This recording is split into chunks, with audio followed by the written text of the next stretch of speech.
সুপ্রিয় শিক্ষার্থীরা, আবারও পারজোয়ার কালিন্দ উচ্চ বিদ্যালয়ের অনলাইন ক্লাসে তোমাদেরকে সুস্বাগত জানাচ্ছি। শিক্ষার্থী বন্ধুরা, এই মাসের ষষ্ঠ সপ্তাহের অর্থাৎ অ্যাসাইনমেন্টের সপ্তম সপ্তাহের ষষ্ঠ শ্রেণীর তৃতীয় অ্যাসাইনমেন্ট সম্পর্ক আজকে আলোচনা করা হবে। শিক্ষার্থী বৃন্দ, তোমরা খাতা কলম নিয়ে সবাই প্রস্তুত থাকো এবং অঙ্কগুলো বুঝে অনুশীলন করার চেষ্টা করো এবং সেই অনুযায়ী তোমরা অ্যাসাইনমেন্টগুলো প্রস্তুত করে বিদ্যালয়ে জমা দাও। তো চলো শিক্ষার্থী বন্ধুরা, আমরা অ্যাসাইনমেন্টের 1, 2 এবং 3 নাম্বার এখানে 3টি সমস্যার সমাধান করতে হবে। আমি আজকে তোমাদের 1 এবং 3 নাম্বার সমস্যার সমাধানটি করব। তো চলো বন্ধুরা, আমরা মূল বিষয়ে ফিরে যাই। বন্ধুরা, তোমরা হোয়াইট বোর্ডের দিকে একটু লক্ষ্য করো। দেখো বোর্ডে বন্ধুরা লেখা আছে নাম্বার 1-এ দেখো 5x² - 2xy + 3y²। এটা হলো প্রথম রাশি।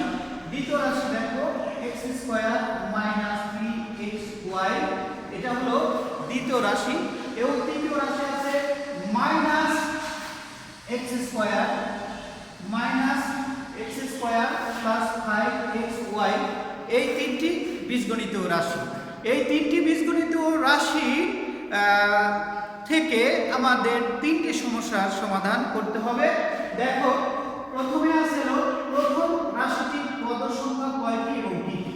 তাহলে আমাদের প্রথম রাশি আছে 5x² - 2xy + 3y²। এটির আমরা পদ সংখ্যা কয়টি সেটা আমরা দেখব এবং কি কি। হতে আসলো রাশি তিনটির যোগফল। আমরা এখানে 3টি রাশি আছে, এই 3টি রাশির যোগফল নির্ণয় করব। আর গতে আসলো রাশি তিনটি গতে আছে x = 3 y = 2 হলে প্রথম রাশি থেকে দ্বিতীয় রাশি বিয়োগফলের মান। তাহলে প্রথম রাশি থেকে আমরা কোনটা করব? তৃতীয় রাশি বিয়োগফল করব। বিয়োগফল বের করার পরে আমরা মান বসিয়ে সেই মান নির্ণয় করব। তাহলে বন্ধুরা, আমরা চলো 1 নাম্বার সৃজনশীলের ক নাম্বার প্রশ্নের সমাধানে চলে যাই। তাহলে বন্ধুরা খেয়াল করো, ক নাম্বার 1-এর ক আছে হলো প্রথম রাশিটির পদ সংখ্যা কয়টি ও কি কি। তাহলে এখানে প্রথম রাশি খেয়াল করো, প্রথম রাশি কি দেওয়া আছে বন্ধুরা, এটা আমরা লিখে নিই 5x² - 2xy আর +3y²। তাহলে দেখো প্রথম রাশিটির যেহেতু পদ সংখ্যা কয়টি এবং কি কি, তাহলে প্রথম রাশি হলো 5x² - 2xy + y²। তাহলে আমরা লিখব যে অতএব প্রথম রাশিটির পদ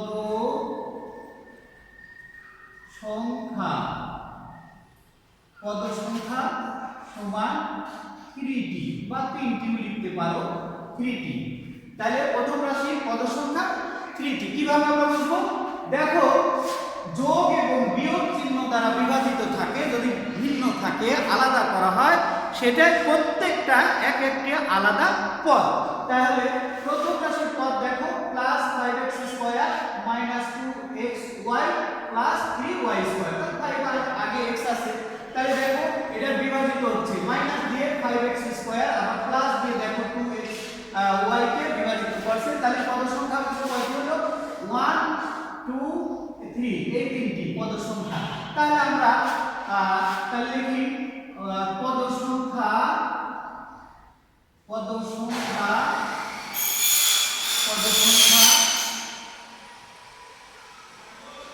গুলো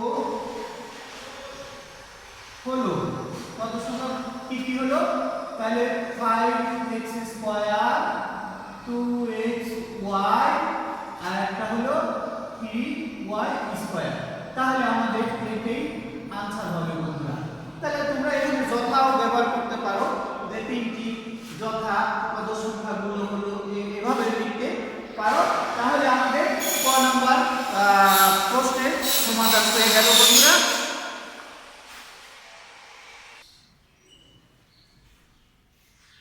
তাহলে বন্ধুরা আমাদের প্রথম 1 নম্বর সমস্যার সমাধানটা হয়ে গেল, একের কয়েক সমস্যার সমাধান। এখন আমরা যাব হলো খতে। দেখো খতে আসলো রাশি তিনটির যোগফল নির্ণয় করো। তাহলে আমরা খ নাম্বার প্রশ্নের সমাধানে চলে যাব খতে। তাহলে আমরা দেওয়া, খেয়াল করো তোমরা, দেওয়া আছে প্রথম রাশি সমান 5x square minus 2xy plus 3y square. এটা হলো প্রথম রাশি। তারপরে দ্বিতীয় রাশি আমরা নেই। তাহলে দ্বিতীয় রাশি দেখো, দ্বিতীয় রাশি কি আছে? x square minus 3xy। তাহলে x স্কয়ার মাইনাস 3xy এবং তৃতীয় রাশি খেয়াল করো তোমরা, ভালোভাবে খেয়াল করো। তৃতীয় রাশি কি আছে? Minus y square plus 5xy। তাহলে দেখো বন্ধুরা, যেহেতু বলছে এখানে রাশি তিনটির যোগফল নির্ণয়, তাহলে আমরা এটা প্রথম রাশি, এটা দ্বিতীয় রাশি, এটা তৃতীয় রাশি, তাহলে এই তিনটি রাশি যোগফল আমরা নির্ণয় করে দিতে পারি। তাহলে আমরা লিখতে পারি অতএব রাশি তিনটি যোগফল।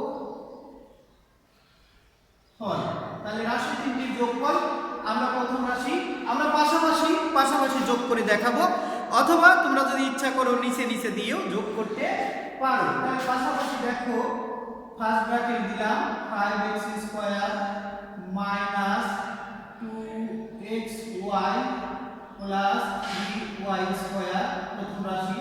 তাহলে দ্বিতীয় রাশি দেখো x স্কয়ার মাইনাস 3xy, দ্বিতীয় রাশি শেষ। তারপরে দেখো তৃতীয় রাশি minus y square plus 5xy, এটা তৃতীয় রাশি। তাহলে আমাদের রাশি তিনটি এখানে আমরা সাজানো হয়ে গেল। তাহলে প্রথম রাশি খেয়াল করো, এটা নিয়েছি, দ্বিতীয় রাশি এটা এবং তৃতীয় রাশি এটা, তিনটা রাশি নিলাম। তাহলে যেহেতু বলেছে রাশি তিনটির যোগফল, তাহলে এটা প্রথম রাশি যোগ দেখো দ্বিতীয় রাশি যোগ তৃতীয় রাশি। তাহলে তৃতীয় রাশি এখানে মাইনাস আছে, দেখো মাইনাস দিতে হবে। বন্ধুরা খেয়াল করে এখানে মাইনাস হবে, মাইনাস দিতে হবে। তাহলে এখন খেয়াল করি আমরা, এখন দেখো এখানে যোগ আছে, তাহলে ব্র্যাকেটটা আমরা এখন ব্র্যাকেটটা তুলে দেব। তাহলে 5x square minus 2xy plus 3y square. আর দেখো তাহলে ব্র্যাকেটটা উঠে গেল।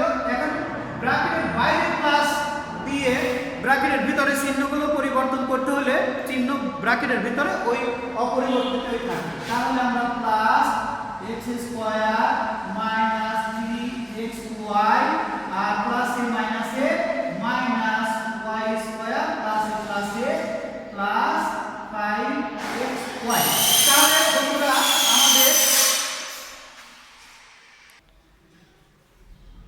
তাহলে বন্ধুরা আমরা দেখো আমাদের এই যোগগুলো হয়ে গেল। তাহলে আমরা এখন এই লাইনটা আমরা সাজায় নিতে পারি, অথবা ডাইরেক্ট আমরা যোগ করে দেখাতে পারি। তাহলে যদি আমরা সাজায় নেই, x গুলোকে একদিকে আনি, দেখো 5x স্কয়ার এটা নিলাম আর এটার সাথে এটা প্লাস x স্কয়ার, আর দেখো মাইনাস 2xy ওয়াই, আরো দেখো মাইনাস 2x ওয়াই কোথায় আছে, এখানে আছে, তাহলে মাইনাস 3x ওয়াই, তারপরে আবার দেখো x কোথায় আছে, x আলাদা দেখো এখানে আছে, তাহলে প্লাস 5x ওয়াই। আর তাহলে বাদ থাকলো কি, প্লাস এটা বাদ থাকলো, আর বাদ থাকলো এটা, তাহলে প্লাস দেখো 3y square minus y square. তাহলে দেখো বন্ধুরা আমরা একটু সাজিয়ে দিলাম। আমরা যদি মনে করি যে এটা সাজাবো না, আমরা সরাসরি করে দেব, তাও আমরা করতে পারি। সাজালে আমার মনে হয় একটু সুন্দর হবে। দেখো 5x স্কয়ার আর x স্কয়ার যদি আমরা যোগ করি তাহলে 6x স্কয়ার। তাহলে এখানে দেখো এদের মাইনাসে মাইনাসে প্লাস, তাহলে 2x y আর মাইনাস 3x y, তাহলে আমরা যদি যোগ করি, যোগ করব সংখ্যাটা যোগ হবে কিন্তু চিহ্ন মাইনাসই রয়ে যাবে, তাহলে মাইনাস 5x y আর এখানে দেখো প্লাস 5x y থাকলো, আর এখানে দেখো প্লাসে মাইনাসে মাইনাস করে দেই, মাইনাস করে বড় সংখ্যার সামনে প্লাস আছে, তাহলে প্লাস 2y স্কয়ার। তাহলে বন্ধুরা দেখো আমরা এদের মাইনাস 5xy আর প্লাস 5xy বাদ দিতে পারি, কাটাকাটি করে দিতে পারি, তাহলে আমাদের 6x square plus 2y square, এটাই হবে আমাদের আনসার। তাহলে শিক্ষার্থী বন্ধুরা তোমরা খাতায় সুন্দর করে তুলে নাও।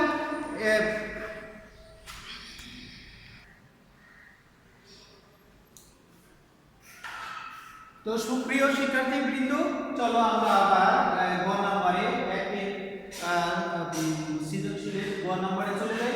গ নম্বরে দেওয়া আছে x সমান 3 y সমান 2 হলে প্রথম রাশি থেকে তৃতীয় রাশির বিয়োগফলের মান নির্ণয় করো। তাহলে এখানে কি কি মান দেওয়া আছে বন্ধুরা দেখো, দেওয়া আছে x সমান 3 y সমান 2, দেখো x সমান 3 y সমান 2, আর বলছে কি যে প্রথম রাশি থেকে তৃতীয় রাশি। তাহলে প্রথম রাশিটা কি, আমরা প্রথম রাশিটা তুলে নিই, প্রথম রাশিটা তুলে নিই 5x square minus 2xy plus 3y square. আর তৃতীয় রাশিটা কি বন্ধুরা দেখো, তৃতীয় রাশিটাও লিখে দিতে হবে। তৃতীয় রাশিটা আমরা তৃতীয় রাশি minus y square plus 5xy। তাহলে আমাদের হলো যে প্রথম রাশি থেকে তৃতীয় রাশি বিয়োগফল। তাহলে আমরা এখানে যেতে পারি, অতএব আমরা প্রথম অথবা একটি রাশি দুইটি বিয়োগফল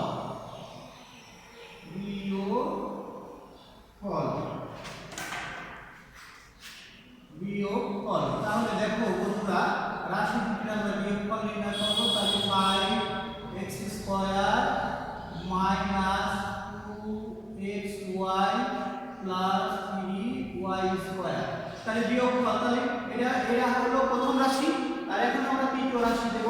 তাহলে তৃতীয় রাশি কি আছে, minus y square plus 5xy। তাহলে আমরা এখন বিয়োগ করতে পারি। তোমরা ইচ্ছা করলে এটা নিচে দিয়েও বিয়োগ করতে পারো, অথবা আরো একটা পদ্ধতি আছে, প্রথম রাশিটার মান নির্ণয় করে মান বের করবা, তৃতীয় রাশিটার মান নির্ণয় করে মান বের করবা, করার পরে বিয়োগ করলে সেটা হবে। তাহলে আমরা দেখি কি অবস্থা দাঁড়ায়। তাহলে 5x square minus 2xy plus 3y square, তাহলে প্রথম রাশি ঠিকই থাকলো। দ্বিতীয় রাশির কাজ হলো এই মাইনাস দিয়ে এই মাইনাস আর এই মাইনাস দিয়ে প্লাসের আমরা চিহ্ন পরিবর্তন করে দেব। তাহলে মাইনাসে মাইনাসে কি হয় বন্ধুরা, প্লাস হয়। তাহলে plus y square minus plus minus 5xy। তাহলে এখন আমরা যোগ বিয়োগ করতে পারি। এরপর আমরা এখন যোগ বিয়োগ করতে পারি। তাহলে বন্ধুরা এখন আমরা যোগ বিয়োগ করতে গেলে দেখো এখানে কি আছে, তাহলে দেখো 5 দেখো মাইনাস 2xy আর এখানে মাইনাস 5xy। যদি আমরা একত্রিত করি মাইনাস মাইনাস প্লাস চিহ্ন থাকবে মাইনাসই, আর তাহলে 2 আর 5 7, তাহলে 7xy। আর এখানে দেখো আমরা প্লাস করি প্লাস 3y² প্লাস y², তাহলে প্লাস 4y²। তাহলে বন্ধুরা আমরা এখন কি করব, এখন আমরা মান বসিয়ে দেব। এখন আমরা মান বসিয়ে দেব। এখান থেকে দেখো কি কি মান আছে, আমরা এটা বিয়োগ আমাদের শেষ, বিয়োগ করে minus 5x² minus 7xy plus 4y² আসছে।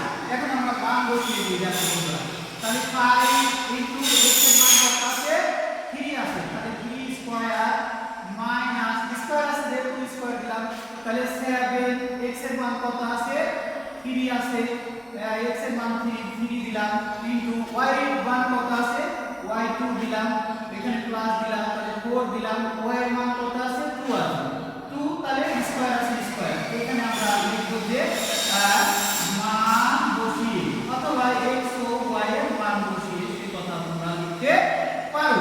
তাহলে বন্ধুরা এখন আমরা গুণ করে দেই যে গুণ চিহ্ন, তাহলে 5 আগে আমরা এর বর্গটা ভাঙি, তাহলে 5 ইনটু 3 কে 9 প্লাস মাইনাস, তাহলে দেখো 3 7 21 21 দুগুণ 42 প্লাস এখানে 4 ইনটু 4 2 দুগুণ 4, তাহলে এখন গুণ করে ফেলাও 5 9 45 মাইনাস 42 প্লাস 4 4 16।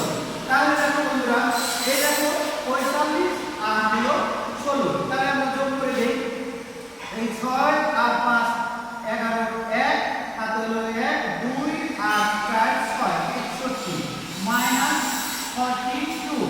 যদি আমরা 61 থেকে 42 বাদ দেই তাহলে আমাদের কি দাঁড়াবে, এই 2 আছে 11 হতে 9 হাতে 1 5 6 তাহলে 1 19, তাহলে আমাদের মান হবে 19। তাহলে বন্ধুরা আমরা এভাবে তাহলে কি করলাম যে প্রথম রাশি থেকে তৃতীয় রাশির বিয়োগফলের মান নির্ণয় করলাম।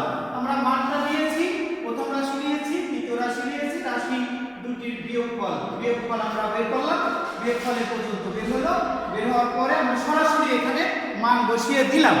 আবার যেটা তোমাদের বলেছি সেটা হলো প্রথম রাশিকে নিয়ে তোমরা মান নির্ণয় করে একটা মান পেলে, আর একটা তৃতীয় রাশিকে নিয়ে যদি মান বসিয়ে মান নির্ণয় করা একটা মান পরে তোমরা এটা বিয়োগ করে দিলে সেটাও তোমাদের আনসার এই লাইনটিই হবে।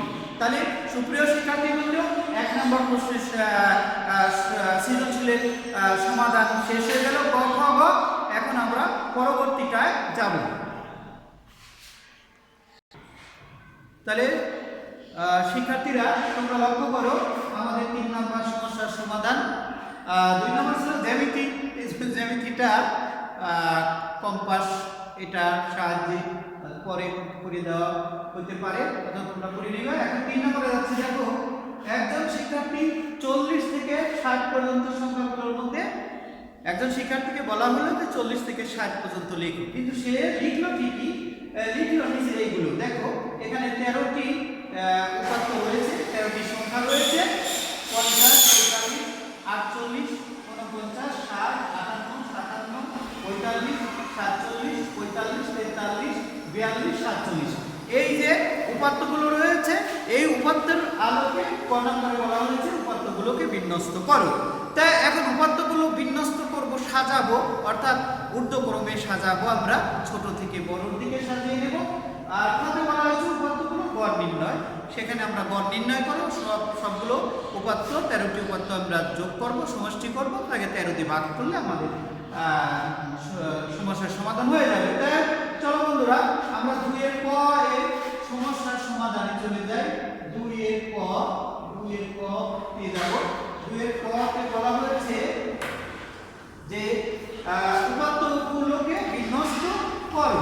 তাহলে আমরা দেখব, আমরা উপাত্তগুলোকে বা সমূহকে তাও লিখতে পারি, উপাত্তগুলোকে মানে ঊর্ধ্বক্রমে ক্রমে সাজিয়ে পাই বা বিন্যস্ত করা হলো তাও লেখা যেতে পারে। তাহলে উপাত্তগুলোকে মানে ঊর্ধ্বক্রমে সাজিয়ে পাই। তাহলে আমরা প্রথমে দেখো তো সবচেয়ে ছোট কে আছে, 42 আছে। তাহলে আমরা 42 কে নেব। দেখো 42, তারপরে দেখো কত আছে বন্ধুরা, 42 এর পরে 42 দেখো আর আছে নাই।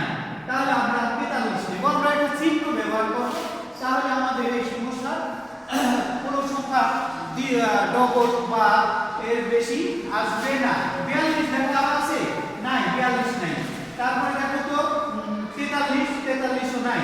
তাহলে 44, 44 এর ভিতরে নাই। দেখো 45, তাহলে 45 কয়টা আছে দেখো, 45 1 2 3, তাহলে 3 কি 45 আমরা কত লিখতে পারি, 45 45 45। তাহলে একটা বের হলে অন্যগুলো বের করা খুবই সহজ হয়। 45 এর পরে দেখো তো 46 আছে এর ভিতরে, 46 নাই। তাহলে 47, 47 কয়টি আছে বন্ধুরা, দেখো তো 47 আছে দুটি।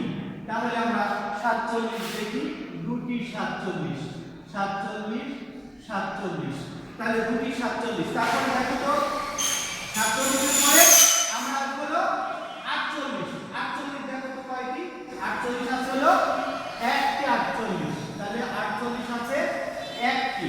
48 এর পরে দেখো তো 49, তাহলে 48 একটি হয়ে গেছে আমাদের। তাহলে এখনো আছে 49, 49 কয়টা আছে, একটি 49 আছে, 49 আছে হলো একটি। তাহলে 49 একটি আছে। 49 এর পরে দেখো তো 50 কয়টি আছে, 50 আছে একটি। তাহলে আমরা 50 দেই একটি। তারপরে দেখো 50 এর পরে কত আছে, 50 51 আছে নাই। তাহলে আমরা 50 এর পরে একবারে চলে যাব হলো 57 58 60। তাহলে 57 58 60। তাহলে দেখো শিক্ষার্থী বন্ধুরা, আমরা মানের ঊর্ধ্বক্রমে 13টি দেখো, 1 2 3 4 5 6 7 8 9 10 11 12 13, 13টি সংখ্যা আমাদের বলা হলো যে উপাত্তগুলোকে বিন্যস্ত করো। তাহলে উপাত্তগুলোকে আমরা বিন্যস্ত করলাম ক নাম্বার।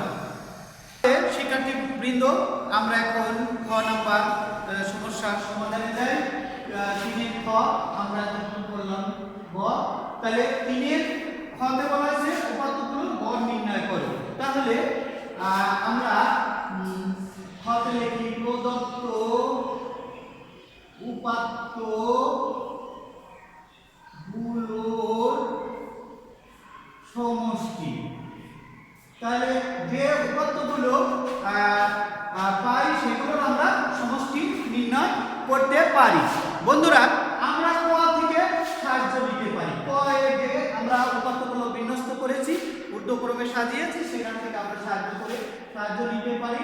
তাহলে 42 যোগ 43 যোগ 45 যোগ 45 যোগ 45, তাহলে 3টা 45 আমরা নিলাম।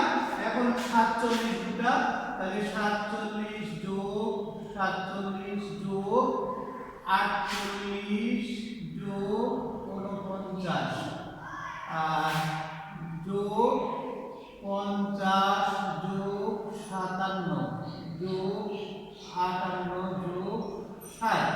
তাহলে আমরা এগুলো যদি আমরা যোগ করি ব্র্যাকেট দিতে পারি, আমরা নাও পারি। আমরা যোগ করলে তাহলে কত পাবো বন্ধুরা, 600। এগুলো যদি আমরা যোগ করি তাহলে আমরা পাবো হলো 636। তাহলে আমরা এই সমষ্টি হলো 636। যেহেতু আমাদের বলা হয়েছে গড় নির্ণয় করো, গড় নির্ণয়, তাহলে আমাদের গড় নির্ণয়ের সূত্রটা আমাদের এখানে অ্যাপ্লাই করতে হবে।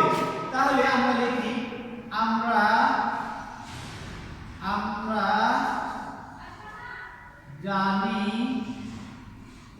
আমরা জানি গড় সমান, উপর দিয়ে লিখবো উপাত্ত গুলোর সমষ্টি ডিভাইডেড উপাত্তগুলোর সংখ্যা, উপাত্তগুলোর সংখ্যা। তাহলে উপাত্তগুলোর সমষ্টি। তাহলে বন্ধুরা এখানে আমাদের উপাত্ত কয়টি আছে বন্ধুরা? আমাদের উপাত্ত আছে হলো 13টি। এখানে কয়টি আছে? 13টি। 1 2 3 4 5 6 7 8 9 10 11 12 13। তাহলে আমরা উপাত্ত আছে কয়টি? 13টি। আর উপাত্তর সমষ্টি কত হয়েছে? 636। 636 বাই কত? 13 দেব। 636 বাই 13 দিলে এই 636 কে 13 দিয়ে যদি আমরা কাটাকাটি করি তাহলে আমাদের হবে হলো 42 দশমিক, তাহলে হবে হলো 42.9। তাহলে বন্ধুরা দেখো 13 দিয়ে 636 কে ভাগ করলে হবে 48.92 প্রায়। আমি একটু মিস্টেক করে ফেলেছিলাম বন্ধুরা, 42 বলেছিলাম, আসলে 48 হবে। এটা তোমরা পাশে এই 13 দিয়ে 636 কে যদি ভাগ করে দাও তাহলে এই ভাগ করে তোমরা পাশে দেখাও দিতে পারো। যেমন ধরো এই যে 4 4 13 52 52 পাশে 1 1 কাটানো 6, তাহলে 48 48 যদি 4 3 8 24 এর 4 সাথে হলো 2 8 কে 8 8 10 করলি 10, তাহলে এখানে আছে 2 এখানে আছে 1। তাহলে এখন যদি আমরা এখানে দশমিক নেই তাহলে এখানে হবে হলো 9, এখানে আমরা 120। তাহলে তোমরা এভাবে দেখায় দিতে পারো। আমি সম্পূর্ণটা তোমাদের দেখালাম না, তাহলে এভাবে তোমরা তাহলে বন্ধুরা তোমরা দেখতে পাচ্ছ যে প্রদত্ত উপাত্তগুলোর সমষ্টি আমরা এই 13টা সংখ্যা যোগ করে 636 পেলাম। 636 পেয়ে আমরা গড়ের সূত্র লিখলাম। আমরা জানি গড় সমান উপাত্তগুলোর সমষ্টি ডিভাইডেড বাই উপাত্তগুলোর সংখ্যা। তাহলে উপাত্তগুলোর সমষ্টি কত ছিল? 636। আর উপাত্ত কয়টি উপাত্ত ছিল? 13টি। 13 দিয়ে পাশ দিয়ে আমরা উপাত্তগুলোর সংখ্যা তা লিখে দিতেও পারি। যদি আমরা এভাবে লিখে দেই বন্ধুরা, এভাবে লিখে দেই, মাঝখান দিয়ে লেখা উচিত ছিল আর কি, তারা উপাত্তগুলোর সংখ্যা সমান 13। তাহলে এটা লিখে দিলে সুন্দর হতো আর কি। তাহলে বন্ধুরা তোমরা এটা লিখে নিও। তাহলে এই 13 দিয়ে 636 এ ভাগ করলে 48.92 প্রায় হয়। আরো সামথিং থাকে, তোমরা পাশে আমি সামান্য ভাগ করে এটা দেখাইছি, ওইভাবে ভাগ করে দেখাও দিতে পারো। তাহলে বন্ধুরা আমরা এখানে গ নাম্বার যদি করতে যাই উপাত্তগুলোর মধ্যক ও প্রচুরক নির্ণয় করব। তাহলে আমরা ক নাম্বার থেকে দেখো ক হতে পাই। কতে আমরা যে উপাত্তগুলো বিন্যস্ত করে নিয়েছিলাম 42 43 45 45 47 48 49 50 57 58 60 এই সংখ্যাগুলো ওখান থেকে আমরা টেনে এখানে গতে নিয়ে আসলাম। কারণ এখানে উপাত্তগুলোর সংখ্যা কয়টা আছে?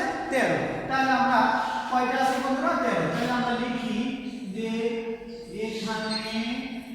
এখানে উপাত্তগুলোর সংখ্যা হলো 13, যা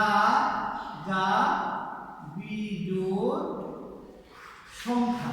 তাহলে বন্ধুরা আমরা যে বিজোড় সংখ্যা হওয়ার কারণে, তাহলে দেখো বন্ধুরা আমরা এখানে উপাত্ত কয়টি পেলাম? 13টি। তাহলে 13টি হলো বিজোড় সংখ্যা। তাহলে লিখে নিলাম এখানে উপাত্তগুলোর সংখ্যা 13, যা বিজোড় সংখ্যা। তাহলে বিজোড় সংখ্যার ক্ষেত্রে আমরা মধ্যক নির্ণয় করতে হলে আমরা কি জানি? লিখি আমরা জানি মধ্যক সমান উপাত্তগুলোর সংখ্যা, গুলোর বা সমূহের লিখতে পারো সংখ্যা যোগ 1 ডিভাইডেড 2 তম পদ। তাহলে আমরা বন্ধুরা দেখো আমরা যদি সূত্র এটা হয় উপাত্তগুলোর সংখ্যা যোগ 1 ডিভাইডেড 2 তম পদ, তাহলে উপাত্তগুলোর সংখ্যা আমরা কতটি পেয়েছি বন্ধুরা? উপাত্তগুলোর সংখ্যা কত? 13। তাহলে 13 যোগ 1 ডিভাইডেড 2 তম পদ। তাহলে দেখো 13 আর 1 14, 14 বাই 2 তম পদ। তাহলে 2 তম পদ। এই 7 দিয়ে যদি 2 দিয়ে যদি 14 রে কাটি তাহলে 7 তম পদ। তাহলে দেখো 7 তম পদ কোথায়? আমরা দেখো 1 2 3 4 5 তাহলে 6। এদিকে দেখো বন্ধুরা, তাহলে বন্ধুরা দেখো এখানে আমাদের দেখো 47 আমাদের তাহলে 7 তম পদ দেখো 1 2 3 4 5 6। আবার এদিকে যদি দেখো 1 2 3 4 5 6, তাহলে আমাদের 7 তম পদ কত হবে বন্ধুরা? 7 তম পদ হবে 47। তাহলে 7 তম পদ আমাদের 47। তাহলে আমাদের মধ্য পদ পেলাম আমরা 47, 47 তম পদ। দেখো এদিকে 6টি ওদিকে 6টি, মাঝখানে এই 47, 47টাই আমাদের মধ্যক হবে। তাহলে প্রিয় শিক্ষার্থীবৃন্দ, আমাদের মধ্যক নির্ণয় হয়ে গেল। মধ্যকের পরে এখন আসবো আমরা প্রচুরকে। শেষ দিকে আসছি আমরা। তাহলে দেখো আমাদের পদ থেকে আমরা পেয়েছিলাম বিন্যস্ত উপাত্তগুলো। তা আমরা প্রচুরক বলতে কি বুঝি? যে উপাত্তগুলোর মধ্যে সর্বাধিক বার যে সংখ্যাটি রয়েছে সেটাই হলো ওই উপাত্তগুলোর মধ্যে প্রচুরক। তাহলে বন্ধুরা দ্বিতীয় অংশে আমরা যাই। আবার কথাটা লিখতে পারো বা না লিখতে পারো। আবার মানে দ্বিতীয় অংশকে আমি আবার দিয়ে বুঝালাম যে এখানে উপাত্ত গুলোর মধ্যে যেহেতু দেখো 45 সবচেয়ে বেশি 3 বার আছে, 47 আছে 2 বার, আর অন্যান্য সংখ্যাগুলো কিন্তু বন্ধুরা একবার করে রয়েছে। তাহলে আমি ব্যাখ্যাটা এভাবে দিয়ে দেই। এখানে উপাত্তগুলোর মধ্যে 45 সংখ্যাটি আছে সর্বাধিক 3 বার। তারপরে দেখো 47 সংখ্যাটি আছে 2 বার। অন্যান্য আর ওই সংখ্যাগুলো আমি উল্লেখ করে দিলাম না, শুধু অন্যান্য দিয়ে লিখলাম যে অন্যান্য সংখ্যাগুলো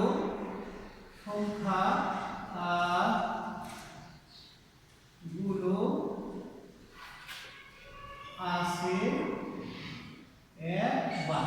অন্যান্য মানে অন্য আর প্রত্যেকটা সংখ্যা কিন্তু একবার। দেখো আর এই যে 42 একবার, 43 একবার, 48 একবার, 49 একবার, 50, 57, 58, 60 প্রত্যেকই কিন্তু একবার রয়েছে। সেই জন্য লিখলাম যে অন্যান্য সংখ্যাগুলো আছে সর্বাধিক হলো একবার। সুতরাং আমরা লিখতে পারি যে উপাত্ত গুলোর মধ্যে প্রচুরক হলো 45, অর্থাৎ 45। যেহেতু 45 সর্বাধিক 3 বার রয়েছে, সর্বাধিক। তাহলে আমরা জানছিলাম যে প্রচুরক হলো উপাত্তগুলোর মধ্যে যে সংখ্যাটা সর্বাধিক বার রয়েছে সেটাই হলো প্রচুরক। এই প্রচুরক কিন্তু 45 যে শুধু একা হলো, আবার অন্য কোনো সংখ্যা যদি মনে করো 47 যদি আরেকটা থাকতো, তাহলে আমাদের প্রচুরক আমরা বলতে পারতাম 45 এবং 47, বা একাধিক থাকতে পারে, 2টা 3টা 4টা এভাবে থাকতে পারে। তাহলে সুপ্রিয় শিক্ষার্থীবৃন্দ, তোমরা সুন্দর করে অঙ্ক দুটি অনুশীলন করে খাতায় লিখবে, এ আশা রাখছি। তোমরা ভালো থাকো, সুস্থ থাকো। আল্লাহ হাফেজ।